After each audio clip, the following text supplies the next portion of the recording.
വിഷയം നമ്മുടെ പ്രിയപ്പെട്ട അഖിൽ മാരാരാണ്. വീഡിയോ ചെയ്യണ്ട എന്ന് വിചാരിക്കുമ്പോഴും പുള്ളി ഓരോരോ ആഭാസങ്ങളുമായിട്ട് വന്നുകൊണ്ടിരിക്കുകയാണ് എന്നുള്ളതാണ്. അതിൽ പുള്ളി ഏറ്റവും ആദ്യമേ തന്നെ പറയുന്നത് പുള്ളിയുടെ ഒരു വീഡിയോ ആണ്. ആ വീഡിയോ നമുക്ക് നിങ്ങളെ ഞാൻ കാണിക്കാം. നിങ്ങൾ ആരെങ്കിലും കണ്ടിട്ടില്ലെങ്കിൽ ആ വീഡിയോയിൽ അദ്ദേഹം പറയുന്നത്, നമസ്കാരം. Akhil Marar versus state of Kerala. കേരളത്തിലെ സോഷ്യൽ മീഡിയയിൽ നിന്ന് നടന്നുകൊണ്ടിരിക്കുന്ന ഈ ചർച്ച ഞാൻ ഭയങ്കരമായിട്ട് ആസ്വദിക്കുകയാണ്. ആലോചിച്ച് നോക്കൂ, ഒരു ഇത്രയും ആൾക്കാർ ഒരാൾക്കെതിരെ അറ്റാക്ക് നടത്തുമ്പോൾ ആള് ഞാൻ ആരും ആയിക്കോട്ടെ, എനിക്ക് എന്ത് രസമാണ് അത് കണ്ടോണ്ടിരിക്കാൻ എന്ത് രസമാണ്. അപ്പൊ എൻ്റെ അടുത്ത് പല ആൾക്കാരും ചോദിക്കുന്നുണ്ട്, അഖിലേ കുഴപ്പമുണ്ടോ, ഓക്കെ അല്ലേ? ഞാൻ എൻ്റെ ലൈഫിൽ 50 ലക്ഷവും കാറും കിട്ടിയപ്പോൾ പോലും ഞാൻ ഇത്രയും സന്തോഷിച്ചിട്ടില്ല. ഞാൻ ചിന്തിക്കുന്നത് communist party, Congress party, BJP, ഫെമിനിസ്റ്റുകൾ, പുരോഗമനവാദികൾ ഇവരെല്ലാവരും ഒരുമിച്ച് ഒരേ സ്വരത്തിൽ ശത്രുവിന്റെ ശത്രു മിത്രമെന്ന് പറയുന്നത് പോലെ എല്ലാവരും കൂടി വന്നിരുന്നിട്ട് ആഘോഷിക്കുകയാണ്. എന്താ പറയുക, ഇതിലും വലിയ സന്തോഷം നമുക്ക് വേറെ ഉണ്ടോ? ഇത്രയും പേരുടെ ആക്രമണം ഒരാളിലേക്ക് ചുരുങ്ങുമ്പോൾ കേരളത്തിന്റെ പുറത്തിരുന്ന് കേരളത്തെ നോക്കിക്കാണുന്ന ഒരു ശക്തിയൊക്കെ ഉണ്ടെങ്കിൽ ആ ശക്തിക്ക് മനസ്സിലാകുമല്ലോ ആരുടെ ഭാഗത്താണ് ശരി, ആരുടെ ഭാഗത്താണ് തെറ്റെന്ന്. ഇത്രയും കേൾപ്പിക്കുന്നുള്ളു. കാരണം വേറൊന്നും കൊണ്ടല്ല, എനിക്ക് അത് കേട്ടിരിക്കാനുള്ള ബുദ്ധിമുട്ട് കൊണ്ടാണ് ഞാൻ നിങ്ങളെ അത്രയും കേൾപ്പിക്കുന്നത്. പുള്ളി പറയുന്നത് കേരളത്തിലെ ആളുകൾ എന്ന് പറഞ്ഞാൽ Akhil Marar versus state of Kerala എന്നാണ്. സാധാരണ കേസൊക്കെ കൊടുക്കുമ്പോഴാണ് അങ്ങനെ ഒരു വിശേഷമുള്ളത്. പക്ഷേ ഇത് കേരളത്തിലെ ആളുകൾ മൊത്തം ഒരു സൈഡിലും അഖിൽ മാരാർ എന്ന് പറയുന്ന ആള് വേറൊരു സൈഡിലുമായിട്ട് നിൽക്കുന്നു. ശരിക്കും പറഞ്ഞാൽ 50 ലക്ഷം പുള്ളിക്ക് കിട്ടി. പുള്ളി ബിഗ് ബോസ് വിൻ ചെയ്തപ്പോൾ ഇത്ര വലിയ സന്തോഷം ഉണ്ടായില്ല. കാരണം ഇങ്ങനെ പുള്ളിയെ എല്ലാവരും കൂടി ആക്രമിക്കുമ്പോൾ പുറത്ത് നിന്ന് ആരെങ്കിലും ഒരു ശക്തി ഉണ്ടെങ്കിൽ, ആ ശക്തി എന്ന് പറയുന്നത് എനിക്ക് പറഞ്ഞാൽ പുള്ളി ഉദ്ദേശിക്കുന്ന പോലെ സമാജ്വാദി പാർട്ടി ഏതെങ്കിലും പാർട്ടികളിൽ പുള്ളിയെ കൊത്തിക്കൊണ്ടു പോകുന്നതായിരിക്കും. അപ്പോൾ അങ്ങനെ ഉണ്ടെങ്കിൽ പുള്ളി യഥാർത്ഥത്തിൽ അവർക്ക് മനസ്സിലാവുമല്ലോ ആരുടെ ഭാഗത്താണ് ശരിയെന്ന് മനസ്സിലാവും. അതിൽ കമ്മ്യൂണിസ്റ്റുകാർ, CPMകാർ, കോൺഗ്രസ്സുകാർ, BJPക്കാർ, പുരോഗമനവാദികൾ, ഫെമിനിസ്റ്റുകൾ, ഇത്തരത്തിലുള്ള വിവരമുള്ള എല്ലാവരും പുള്ളീനെ എതിർക്കുന്നു എന്നുള്ളതാണ് പുള്ളി പറയുന്നത്. അത് പുള്ളീനെ വളരെ ആഹ്ലാദിപ്പിക്കുന്നു. കാരണം വലിയ സന്തോഷത്തിലാണ് പുള്ളി എന്നാണ് പറയുന്നത്. പക്ഷേ ശരിക്കും വന്നിട്ടുണ്ടെങ്കിൽ ആ കണ്ണീരൊന്ന് തുടച്ചിട്ട് ഒന്ന് പറ. എനിക്ക് തോന്നണത് ഇന്നലെ പുള്ളി ഞാനൊക്കെ പറഞ്ഞ വീഡിയോ കേട്ടതുകൊണ്ട് ഇന്ന് പുള്ളി ഇത്തിരി കൂടി മേക്കപ്പ് ഇട്ട് വന്ന് കുറച്ചുകൂടി ഒരു ആർട്ടിഫിഷ്യൽ ചിരിയൊക്കെ ഫിറ്റ് ചെയ്തിട്ടാണ് വന്ന് പറയുന്നത്. പക്ഷേ ആകെ ഡിസ്റ്റർബ്ഡാണ് എന്നുള്ളത് പുള്ളിയുടെ ബോഡി ലാംഗ്വേജിൽ നിന്നൊക്കെ തന്നെ നമുക്ക് മനസ്സിലാവും. അത് കഴിഞ്ഞിട്ട് ഇത്ര സന്തോഷത്തിലായ പുള്ളി പിന്നെ എന്തിനാണ് മറ്റേ ഹാഷ്മി താജിർ ഇബ്രാഹിമിൻ്റെ തന്തക്ക് വിളിച്ചത് എന്നൊന്നും നമുക്കറിയില്ല. ഇനി ശരിക്കും പറഞ്ഞാൽ 24 തുടങ്ങിയിട്ടുള്ള ശ്രീകണ്ഠൻ നായർ സാറിനെ ചീത്ത വിളിക്കും. അത് കഴിഞ്ഞിട്ട് അതിനുവേണ്ടി ഫണ്ട് ചെയ്തിട്ടുള്ള ഗോകുലൻ സാറിനെയൊക്കെ ചീത്ത വിളിക്കുമെന്ന് എനിക്കറിയാൻ പാടില്ല. ഗോകുലൻ ഞാൻ ചീത്ത വിളിക്കാൻ അത്ര സാധ്യതയില്ല. കാരണം ചെറിയൊരു പേടി ഉള്ളിനുള്ളിലുണ്ടാവും. അതുകൊണ്ട് പെട്ടെന്ന് ചീത്ത വിളിക്കില്ല. ബാക്കിയുള്ള എല്ലാവരെയും പുള്ളി ചീത്ത വിളിക്കാൻ സാധ്യതയുണ്ട്. ഇപ്പോഴും പുള്ളി മറ്റേ വെല്ലുവിളിച്ചുകൊണ്ടിരിക്കുകയാണ് മറ്റേ ചർച്ചയ്ക്ക് വരാൻ വേണ്ടി. ഇത് കഴിഞ്ഞിട്ട് പുള്ളി ഇട്ടേക്കുന്ന അടുത്ത പോസ്റ്റ് എന്താണെന്ന് വെച്ചാൽ ജനകീയ കോടതിയുടെ കട്ട് വേർഷൻ നിങ്ങൾ കണ്ടു ആസ്വദിച്ചു എന്നറിയുമ്പോൾ സന്തോഷം. അതായത് കട്ട് വേർഷനാണ്. പുള്ളി ശരിക്കും ഗംഭീരമായി പ്രകടനം നടത്തിയിരുന്നു. അത് നിങ്ങൾ കട്ട് ചെയ്തില്ല, കട്ട് വേർഷനാണെന്നാണ് പറഞ്ഞത്. ചർച്ച എഡിറ്റും കട്ടുമില്ലാതെ ലൈവായി നടത്താൻ കേരളത്തിലെ മുഖ്യധാരാ മാധ്യമങ്ങളിൽ ആര് തയ്യാറായാലും ആ ഒരു ഭാഗത്ത് വരാൻ ഞാൻ തയ്യാറാണ് എന്ന് പറഞ്ഞ കാര്യം മനസ്സിലായോ? പരമ്പരാഗതമായിട്ടുള്ള സാറ്റലൈറ്റ് ചാനലുകളോ അല്ലെങ്കിൽ അത്തരത്തിലുള്ള ചാനലുകളോ ആരെങ്കിലും ഒരു ചർച്ച നടത്താൻ തയ്യാറായി വന്നാൽ ഞാൻ ഒരു ഭാഗത്ത് വരാൻ തയ്യാറാണ്. അവരാരും തയ്യാറാവില്ലെന്ന് പുള്ളിക്ക് നല്ല ഉറപ്പുണ്ട്. ഇതുപോലെയുള്ള ഈ പറയുന്ന പോലെ അലവലാദികൾ ആരെങ്കിലും വന്ന് വെല്ലുവിളിച്ചിട്ടുണ്ടെങ്കിൽ അവരുടെ 1 മണിക്കൂർ സമയം കളഞ്ഞ് അവർക്ക് വ്യൂവർഷിപ്പ് ഉണ്ടാക്കും എന്നൊന്നും നിങ്ങൾ വിചാരിച്ച് കളയരുത്. അതിനൊന്നും ആരും തയ്യാറാവില്ല എന്നുള്ളതാണ്. പിന്നെ അടുത്തൊരു കാര്യം എന്ന് പറയുന്നത് പുള്ളിക്ക് ഈ പ്രോഗ്രാമിനെക്കുറിച്ചും യാതൊരു ബോധവും വെളിവും വന്നിട്ടില്ല എന്നുള്ളതാണ്. പുള്ളി 1.5 കൊല്ലം മുമ്പ് പങ്കെടുത്ത ആൾ ജനകീയ കോടതി അതിൻ്റെ ഫോർമാറ്റിനെ കുറിച്ചൊന്നും പുള്ളിക്ക് യാതൊരു ധാരണയുമില്ല എന്നുള്ളത് വെളിവാക്കുന്ന കുറച്ച് കാര്യങ്ങളാണ് ഇനി പറയാൻ പോകുന്നത്. ആദ്യം പുള്ളി പറയുന്നത് NDA മുന്നണിയിൽ നിന്ന് മാറി വന്ന ഒരുവനെ അല്ലെങ്കിൽ NDA മുന്നണിയിലെ ഒരു പാർട്ടി നേതാവിൻ്റെ സാമ്പത്തിക താല്പര്യങ്ങളെ തുറന്നു പറഞ്ഞ് പുറത്തു വന്ന എനിക്കെതിരെ സംസാരിക്കാൻ എന്തിനാണ് കോൺഗ്രസ് വക്താവിനെ വിളിച്ചത്? ഷാബു ജേക്കബ് കള്ളനാണെന്നും നരേന്ദ്രമോദിയെ തെറിവിളിച്ച് നടന്നിട്ട് EDയെ പേടിച്ച് BJPയുടെ കൂടെ പോയതാണെന്ന് പറയുന്ന കോൺഗ്രസിൻ്റെ ജിൻഡോ എന്തിനാണ് സാബു ജേക്കബിനെതിരെ പറഞ്ഞ് എനിക്കെതിരെ ചർച്ചയ്ക്ക് വന്നത്? അത് ചർച്ചയിൽ നിങ്ങൾക്കെതിരായിട്ടുള്ള വാദങ്ങൾ പ്രസൻറ്റ് ചെയ്യാൻ കുഴപ്പമില്ലാത്ത ആളുകളാണെന്ന് തോന്നിയ ആളുകളെയാണ് അവർ വിളിക്കുന്നത്. അല്ലാതെ അവർ രാഷ്ട്രീയമായിട്ടുള്ള എതിരാളികളെ മാത്രമല്ല അവർ വിളിക്കുന്നത്. ഇപ്പോൾ പല ആളുകളെ ഇപ്പോൾ ഈ പറയുന്ന OG എന്നെ വിളിച്ചപ്പോഴത്തേക്കൊന്ന് OG സുനിൽ വിളിച്ചപ്പോഴേക്കും എതിരായിട്ട് എടുത്തത് രാഹുൽ ഈശ്വറിനെയാണ്. രാഹുൽ ഈശ്വർ OG സുനിലിനായിട്ട് എതിരായിട്ട് വലിയ പ്രസ്താവനകളൊന്നും നടത്തിയിട്ടില്ല. അപ്പോൾ അതുപോലെ അവർ പലപ്പോഴും ഇപ്പോൾ അഡ്വക്കേറ്റ് പ്രജിയെ വിളിക്കാറുണ്ട്, അതുപോലെ പല ആളുകളെ വിളിക്കാറുണ്ട്. അതൊക്കെ അവർക്ക് തോന്നുന്ന ആളുകളെയാണ് അവർ വിളിക്കുന്നത്. അല്ലാതെ അതിന് രാഷ്ട്രീയമായി എന്താണ് നിലപാട്, BJPയിൽ നിന്നോ കിറ്റക് സാബുവിൻ്റെ അടുത്തു നിന്നോ ഒരാൾ വരണമെന്നൊന്നും വിചാരിക്കുന്നതിൽ അർത്ഥമില്ല. എന്തൊക്കെയോ പോഴത്തരം വിളിച്ചു പറയുകയാണ്. ഇനി അടുത്തത്, ഞാൻ BJPയിലല്ല ചേർന്നത് 2020-ലാണ്. ഗംഭീരം. പിന്നെ ഞാൻ CPM ചേർന്നില്ല, പകരം INL ചേർന്നു എന്ന് പറയുന്ന പോലെ ഉണ്ട്. INL ആകെയുള്ളത് 7 പേരാണ്. ഞാൻ LDFിൻ്റെ ഒപ്പം നിൽക്കുകയാണ്. എന്നിട്ട് ഞാൻ പറഞ്ഞത് ഞാൻ CPM ചേർന്നിട്ടില്ല എന്നുള്ളതാണ്. ഞാൻ BJPയിലല്ല ചേർന്നത്, 2020-ലാണ്. എനിക്കൊരിക്കലും BJPയുടെ വർഗീയതയെ അനുകൂലിക്കാൻ കഴിയില്ല. ഇവിടെ അനുകൂലിക്കാൻ കഴിയില്ലെങ്കിൽ താങ്കൾ 1.5 കൊല്ലം മുമ്പ് എന്ന് അവരുടെ വോട്ട് തേടാൻ വേണ്ടി കിടന്ന് കെഞ്ചി എന്തിനാണ്? ഞാൻ ഇന്നലെ വീഡിയോയിൽ പറഞ്ഞുകൊണ്ട് ഞാൻ പറയുന്നില്ല എന്തിനാണ് ഈ കെഞ്ചിയത്. പിന്നെ ആരോടാണ് ഈ തള്ളു പിന്നെയും പറയുന്നത്? വികസനത്തിനൊപ്പം നിൽക്കാം എന്ന കാഴ്ചപ്പാടിലുമാണ്. വികസനത്തിൻ്റെ കഥയൊക്കെ ഞാനിവിടെ കൂടുതൽ പറയുന്നില്ല. കഴിഞ്ഞ പല വീഡിയോകളിലും ഞാൻ ക്രൈമിലെടുത്തിട്ടുള്ള വീഡിയോകളിലൊക്കെ പറഞ്ഞിട്ടുണ്ട്. കാരണം വികസനം കേരളത്തിലല്ലാതെ വേറെ നാട്ടിലെ വികസനം എന്ന് ചോദിച്ചപ്പോൾ കിടന്ന് ബബ്ബ അടിക്കുന്നത് നമ്മൾ കണ്ടു. ഇപ്പോൾ വികസനത്തിനൊപ്പം നിൽക്കാമെന്ന കാഴ്ചപ്പാടിലുമാണ് NDAയിൽ പോയത്. ഇപ്പോൾ ആ ബന്ധവും ഉപേക്ഷിക്കുന്നു. ഉപേക്ഷിച്ച് കളയല്ലേ പൊന്നെ, അവരെങ്ങനെയെങ്കിലും ജീവിച്ചു പോയിക്കോട്ടെ.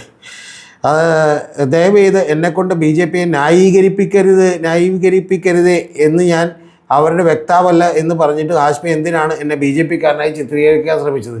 താങ്കൾ BJPനെ ന്യായീകരിക്കാനൊന്നും അവർ പറഞ്ഞില്ല. താങ്കൾ പറഞ്ഞ വാദങ്ങൾ, അതായത് BJP വികസനം നടത്തിയിട്ടുണ്ട് എന്ന് പറഞ്ഞതിന് ഇതാണ് പറഞ്ഞത്. അല്ലാതെ താങ്കൾ പറഞ്ഞ നിലപാടുകളെ ന്യായീകരിക്കാനാണ് പറഞ്ഞത്.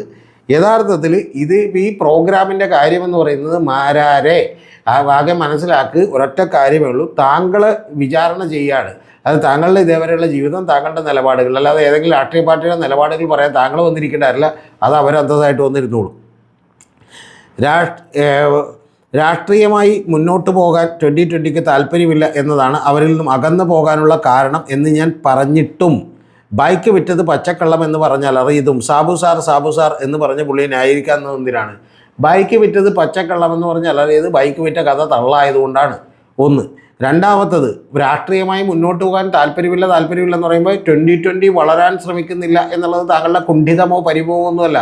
താങ്കളുടെ ഉദ്ദേശം എന്ന് പറയുന്നത് അവിടെ കൊല്ലത്ത് എന്ത് ചെയ്യുക, ജില്ലാ പ്രസിഡൻ്റ് ആക്കുക. അവർക്ക് അങ്ങനെ ഒരു പോസ്റ്റേ ഇല്ല, അത് വേറെ കാര്യം. അവർക്ക് ഓരോരോ നിയോജക മണ്ഡലം പ്രസിഡന്റുമാർ മാത്രമേ ഉള്ളൂ, പിന്നെ സംസ്ഥാന കമ്മിറ്റിയുള്ളൂ. താങ്കൾക്ക് ഇതൊന്നും അറിയാൻ പാടില്ലാത്തതിന് കുഴപ്പമില്ല. താങ്കൾ പറയുന്നത് കൊല്ലത്ത് താങ്കൾക്ക് ഇടക്കിടക്ക് ഒരാഴ്ചയിൽ 10 ദിവസം വീതം പോകേണ്ടി വരും. അപ്പോൾ പോകേണ്ടി വരുമ്പോഴുള്ള പെട്രോൾ കാശും ബാക്കിയുള്ളതും കുറച്ച് ചില്ലറയും ഒക്കെ സാബു തന്നിരുന്നെങ്കിൽ താങ്കൾ അവിടെ നിന്നേനെ എന്നുള്ളത് നമുക്കെല്ലാം അറിയാം. അത് കുഴപ്പമില്ല. പിന്നെ സാബു സാർ എന്ന് പറഞ്ഞ് ന്യായീകരിക്കാനൊന്നും അവർ ശ്രമിച്ചില്ല. ഒറ്റ കാര്യമുള്ളൂ, ബൈക്ക് വിറ്റത് പച്ചക്കള്ളമാണെന്ന് പറഞ്ഞു. അതിനുവേണ്ടി സാബു അയച്ചു തന്നിട്ടുള്ള, സാബുവിൻ്റെ ഇത് കിട്ടിയതായിരിക്കും, സാബു അയച്ചു തന്നിട്ടുള്ള ഈ പറഞ്ഞ റെക്കോർഡ് കാണിക്കണോ എന്ന് ചോദിച്ചു. അത് ചോദിച്ചു എന്ന് മാത്രമേ ഉള്ളൂ. പിന്നെ സവർക്കറോ ഗാന്ധിയോ കോൺഗ്രസോ ആയിരുന്നു നിലപാട് വിഷയത്തിൽ ചർച്ച ചെയ്യേണ്ട കാര്യങ്ങൾ. 4 വർഷം മുമ്പ് എൻ്റെ ഭാര്യ സന്തോഷത്തോടെ പറഞ്ഞ കാര്യങ്ങൾ വരെ കട്ട് ചെയ്ത് കൊണ്ടുവന്ന് ഹാഷ്മി എന്താണ് പറഞ്ഞത്? ഭാര്യ സന്തോഷത്തോടുകൂടി പറഞ്ഞ കാര്യമാണോ അഖിൽമാരേത്? അതായത് മുറ്റമൊക്കെ അടിച്ച് വൃത്തിയാക്കി ഇടുമ്പോഴത്തേക്കും കുറച്ച് ചപ്പയാറുകളൊക്കെ വീണ്ടും വാരിയിടും, എന്നിട്ട് ഒന്നുകൂടി അടിച്ചാൽ പോരെന്ന് ചോദിക്കും. പിന്നെ ഡ്രസ്സൊക്കെ എന്ത് ചെയ്യും, അലക്കി വെച്ച ഡ്രസ്സൊക്കെ എടുത്ത് അഴുക്കാക്കിയിട്ട് ഒന്നുകൂടി കഴുകാൻ പറയും എന്നൊക്കെ പറയുന്നത് എന്തോ എവിടെയോ ഒരു തകരാറ് തോന്നുന്നില്ല അഖിൽമാരെ? അത് സന്തോഷത്തോടെ പറയുന്നതാണോ അഖിൽമാരെ? ഇനി കൊടുങ്ങല്ലൂർ, തൃപ്പൂണിത്തറ മണ്ഡലങ്ങൾ ഉൾപ്പെടെ BJPക്കാർ കഷ്ടപ്പെട്ട് ഉണ്ടാക്കിയെടുത്ത മണ്ഡലങ്ങളിൽ നിർത്താൻ സ്ഥാനാർത്ഥി പോലും ഇല്ലാത്തൊരു പാർട്ടിക്ക് 19 സീറ്റ് നൽകിയത് എന്തിനാണ് എന്നും അതിൻ്റെ പേരിൽ സാബു ജേക്കബിന് BJP നൽകിയ തുകയും പാർട്ടിയിൽ അന്വേഷിക്കണം എന്ന് ഞാൻ പറഞ്ഞിട്ട് അത് അപ്പാടെ കട്ട് ചെയ്ത് കളഞ്ഞത് എന്തിനാണ് ഹാഷ്മി? എൻ്റെ പൊന്നു സുഹൃത്തെ, താങ്കളോ വേറെ ആരെങ്കിലുമോ, ഇപ്പോൾ PV അൻവറാജ് പരിപാടിയിൽ പോയിരുന്നിട്ടുണ്ട്, അതുപോലെ നിരവധി രാഷ്ട്രീയക്കാർ പോയിരുന്നിട്ടുണ്ട്, പല ആളുകളും പോയിരുന്നുണ്ട്. അവരുടെ ജീവിതമാണ് വിചാരണ ചെയ്യപ്പെടുന്നത്, അവരുടെ ചിന്തകളാണ് വിചാരണ. അല്ല താങ്കൾ പറഞ്ഞ ആരോപണങ്ങൾ ഡിസ്കസ് ചെയ്യാനല്ല മിസ്റ്റർ മാരാർ ഈ പരിപാടി നടത്തുന്നത്. ഈ പരിപാടിയുടെ ഫോർമാറ്റ് അതല്ല. അതെങ്കിലും 1.5 കൊല്ലം മുമ്പ് പോയ താങ്കൾക്ക് ഇനിയെങ്കിലും മനസ്സിലാക്കൂ എന്നുള്ളതാണ് എനിക്ക് പറയാനുള്ളത്.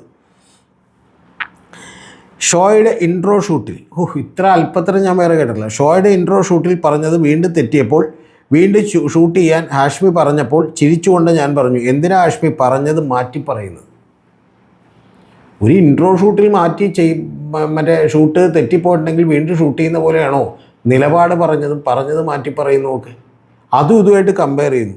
അപ്പോൾ തെറ്റിപ്പോയി എന്ന് ഹാഷ്മി പറഞ്ഞപ്പോൾ ഞാൻ പറഞ്ഞു തെറ്റിപ്പോയെന്ന് തോന്നിയാൽ തിരുത്തണം, അതാണ് മാന്യത.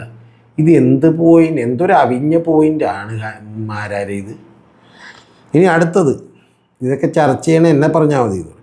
മാപ്പ് രണ്ട് വിധമുണ്ടെന്ന് ഞാൻ പറഞ്ഞപ്പോൾ ഹാഷ്മി കളിയാക്കി ചിരിച്ചു. ഉണ്ട് ഹാഷ്മി, നമുക്ക് തെറ്റുപറ്റിയാൽ അതിലൂടെ ആർക്കെങ്കിലും വേദന ഉണ്ടായാൽ മാപ്പ് പറയാം. ആ മാപ്പിലൂടെ നമ്മുടെ മുഖത്ത് വരും. ആ മാപ്പല്ല സവർക്കർ പറഞ്ഞത്. പറഞ്ഞത് എന്ന് ഹാഷ്മി പറഞ്ഞാൽ ഞാൻ പറയും അതാണ് മാപ്പ് രണ്ട് വിധമുണ്ടെന്ന്. എൻ്റെ പൊന്നു സുഹൃത്തെ, ഈ മാപ്പൊന്നും പറയാതെ തന്നെ നിങ്ങളുടെ മുമ്പിൽ ഒരു മാപ്പ് തരാനോ ഞങ്ങളുടെ നടുവ് വളക്കാനോ ഞങ്ങൾ തയ്യാറല്ല, ഞങ്ങൾ പറഞ്ഞതിൽ ഉറച്ചു നിൽക്കുമെന്ന് പറഞ്ഞ് 32-33 കൊല്ലമൊക്കെ ജയിലിൽ കിടന്ന ആളുകളുണ്ട്, കഴുമരത്തിലേക്ക് പോയിട്ടുള്ള ആളുകളുണ്ട്, വധശിക്ഷയ്ക്ക് വിധിക്കപ്പെട്ടിട്ടുള്ള ആളുകളുണ്ട്. അവരെക്കുറിച്ചൊന്നും ഞാനിപ്പോൾ ഇവിടെ പ്രസംഗിക്കുന്നില്ല. മാരാർ പോയി വല്ല ചരിത്രവും പഠിക്കുക, ആ കൊച്ചുങ്ങളുടെ ബുക്കുമൊക്കെ എങ്കിലും പഠിക്കുക എന്നാണ് എനിക്ക് പറയാനുള്ളത്.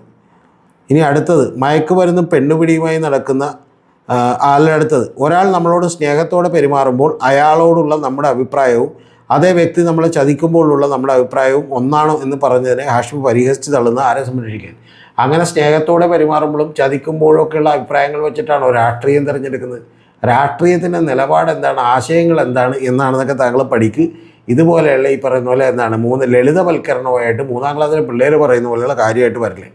ഇനി അടുത്തത്, മയക്കുമരുന്നും പെണ്ണുപിടിയുമായി നടക്കുന്ന കൊച്ചിയിലെ ഒരാളെ വിളിച്ചു കൊണ്ടുവന്ന് വെളുപ്പിച്ചു കൊടുത്ത ഹാഷ്മിക്ക് സാബു ജേക്കബ് എത്ര തന്നു എന്നുള്ളതാണ് എൻ്റെ ചോദ്യം. എന്ന് പറഞ്ഞാൽ എനിക്കറിയില്ല, OG സുനിലിൻ്റെ ഇൻ്റർവ്യൂ ആയിരിക്കും ഉദ്ദേശിക്കണം. അപ്പോൾ അതിൽ ഹാഷ്മിക്ക് സാബു ജേക്കബ് എത്ര തന്നു, സാബു ജേക്കബ് തന്നുകൊണ്ടല്ല, താങ്കളുടെ നിലപാടുകൾ വിശദീകരണം ചെയ്യുമ്പോൾ താങ്കളെ പൊളിക്കാൻ 100 കണക്കിന് കാരണങ്ങൾ താങ്കൾ തന്നെ കൊടുത്തിട്ടുണ്ട്. അതുകൊണ്ട് ഹാഷ്മിയുടെ ജോലി ഭംഗിയായി ചെയ്തു എന്നാണ്. ഇനി അടുത്തത്, തിരഞ്ഞെടുപ്പിന് എനിക്ക് അക്കൗണ്ടിൽ ഇട്ട് തന്ന 5 ലക്ഷം ഹാഷ്മിക്ക് കിട്ടിയ സോഴ്സ് എനിക്ക് ഊഹിക്കാം. 5 ലക്ഷം കിട്ടിയത് താങ്കൾക്കാണ്, അതിൻ്റെ സോഴ്സ് താങ്കൾക്കും അറിയാം. കാരണം കിറ്റക് സാബു 2020 ഇട്ട് തന്നതായിരിക്കും. പക്ഷേ താങ്കൾ ഉദ്ദേശിച്ചത് ആ വിവരം കിട്ടത്, ആ സോഴ്സ് കിട്ടിയത്, അതിൻ്റെ റെക്കോർഡ് കിട്ടിയത് എവിടെ നിന്നാണ് എന്ന് ചോദിച്ചാൽ ഒറ്റ കാര്യമുള്ളൂ, അത് തീർച്ചയായിട്ടും 2020 സാബുവും ജേക്കബിൽ നിന്നോ തന്നെ ആയിരിക്കും. കാരണം അത് കൃത്യമായി ഒരു ഹോംവർക്ക് ചെയ്ത് പണിയെടുത്തൊരു ജേർണലിസ്റ്റ് ചെയ്യേണ്ട പണിയാണ്. അതല്ലാതെ പുള്ളി വേറൊന്നും ചെയ്തിട്ടില്ല. പക്ഷെ താങ്കളത് ഒളിച്ചു വെക്കാൻ ശ്രമിച്ചു, അതാണ് താങ്കൾക്ക് പറ്റിയ കുഴപ്പം. യഥാർത്ഥത്തിൽ സാബു ജേക്കബ് ഇതുവരെ അത് പുറത്തുവിട്ടിട്ടുണ്ടായിരുന്നില്ല എന്നുള്ളത് പുള്ളിയുടെ മഹത്വമാണ്. തെരഞ്ഞെടുപ്പിൽ കണക്ക് കാണിക്കാൻ സ്ഥാനാർത്ഥി പുതിയ അക്കൗണ്ട് എടുക്കണം, ഓരോ അക്കൗണ്ടിൽ നിന്നും ചെലവഴിക്കുന്ന ഓരോ തുകയും ബില്ലോട് കൂടി കണക്ക് കാണിക്കണം എന്നിരിക്കെ ആ ചോദ്യം കൊണ്ട് ഹാഷ്മി എന്താണ് ഉദ്ദേശിച്ചത് ഒറ്റ കാര്യമുള്ളൂ, അങ്ങനെ കണക്ക് കാണിച്ചിട്ടുള്ള ചിലവുകൾ ചെയ്താൽ മതി എന്നാണ് പുള്ളി ഉദ്ദേശിച്ചത്.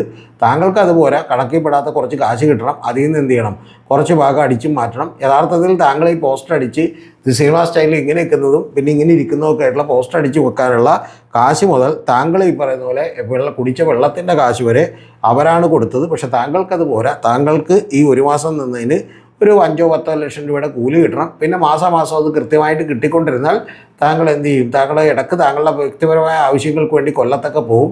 അപ്പോൾ അത് ഇതിൻ്റെ കൂട്ടത്തിൽ പെടുത്തിക്കൊണ്ട് ചില TA ഒക്കെ എഴുതിയെടുക്കാനുള്ള ഒരു ചാൻസ് കൂടി കിട്ടും. പക്ഷെ അത്തരത്തിലുള്ള ആക്രാന്തത്തിന് സാബു നിന്ന് തന്നില്ല. കാരണം അങ്ങനെ താങ്കൾക്കൊന്നും വേണ്ടി നിന്ന് തന്നിട്ട് പാർട്ടിയിൽ വലിയ വളർച്ചയൊന്നും ഉണ്ടാകാൻ പോകുന്നില്ല എന്നുള്ളത് സാബുവിന് മനസ്സിലായി. സാബു കൃത്യമായിട്ട് പറഞ്ഞിട്ടുണ്ട്, താങ്കൾ അതൊന്നും ഏൽപ്പിക്കാനുള്ള ഒരു കോൺഫിഡൻസ് സാബുവിന് തോന്നിയിട്ടില്ല. ഒന്നാമത്തവർക്ക് ആ പോസ്റ്റ് ഇല്ല, രണ്ടാമത്തെ അങ്ങനെ ഏൽപ്പിക്കാനുള്ള കോൺഫിഡൻസ് തോന്നിയിട്ടില്ലെന്ന്. അതുകൊണ്ട് ഈ തരികിട നമ്പറൊക്കെ നിർത്തി ഒന്ന് ശാന്തമായിട്ടിരിക്കൂ. എന്നിട്ട് നമുക്ക് സമാജ്വാദി പാർട്ടിയിലേക്ക് മെമ്പർഷിപ്പ് എടുക്കാം. അവരുടെ ചിഹ്നം സൈക്കിളാണ്, ഒരു സൈക്കിളും എടുത്ത് അതിലൂടെ പോകാം. പിന്നെ പുള്ളി ഒരു റേഞ്ച് റോവർ കൂടി എടുത്തെടുത്തിട്ടുണ്ട്. ആ റേഞ്ച് റോവർ പുള്ളി പറയുന്നത് വേണ്ടെന്ന് പറഞ്ഞതാണ്, അഡ്വാൻസ് നേരത്തെ കൊടുത്തിരുന്നതാണ് ജനുവരിയിൽ. പക്ഷേ ആ റേഞ്ച് റോവറിൻ്റെ ഓണർ പോയി ഡിഫൻഡർ എടുത്തു. അപ്പോൾ ഇത് എടുക്കാതിരിക്കാൻ പറ്റില്ല, അതുകൊണ്ട് എടുത്തു എന്നാണ്. അപ്പോൾ എടുത്തു എന്ന് പറഞ്ഞാൽ കുഴപ്പമൊന്നുമില്ല, താങ്കളുടെ കയ്യിൽ കാശുണ്ട്, ആ കാശ് ഉപയോഗിച്ച് താങ്കൾ എടുത്തു, അതിന് പ്രശ്നമില്ല. രണ്ടാമത്തെ കാര്യം താങ്കൾ പറഞ്ഞത് ഒരു രാഷ്ട്രീയ നേതാവായി രാഷ്ട്രീയ പ്രവർത്തനമൊക്കെ തുടങ്ങുമ്പോൾ ഇത്തരത്തിലുള്ള ആർഭാടമൊന്നും വേണ്ടെന്ന് വെച്ച് ബൈക്ക് വിറ്റതാണ്, കാറൊക്കെ വിൽക്കാമെന്ന് വിചാരിച്ചതാണ്. അതിനൊന്നും തെറ്റില്ല. പക്ഷേ ഇതൊക്കെ ജനങ്ങളുടെ കണ്ണിൽ പൊടിയിടാനുള്ള ചേട്ടൻ്റെ നമ്പറാണെന്നുള്ളത് ഞങ്ങൾക്കൊക്കെ അറിയാം.